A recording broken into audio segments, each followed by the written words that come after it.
নমস্কার। আবৃত্তি করছি কবিতা পুজো, কবি শান্তনু বন্দ্যোপাধ্যায়। একটা ছেলে বনের ধারে থাকে, সামনে তাদের মস্ত বড় নদী। সেই ছেলেটার কেই বা খবর রাখে, শুনবে কি তার গল্প বলি যদি। মস্ত নদী ভাসছে এখন বানে, ঘর বাড়ি সব নদীর মধ্যিখানে।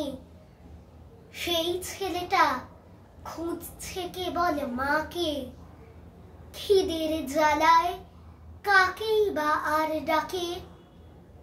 অন্যদিকে এখন সবার ঘরে পুজোর আমেজ, কাশের হাসি ছড়ে।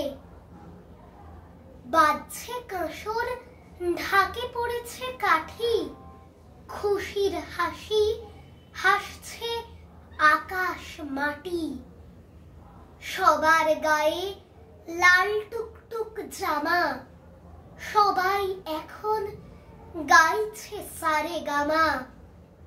সেই ছেলেটার পেটটা কিন্তু খালি, জামা পড়েছে বুকের কাছে তালি।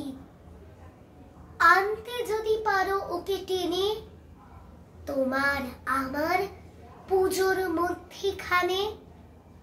দুগ্গা হবেন ধন্য এবং খাঁটি, নইলে পুজো একেবারে মাটি।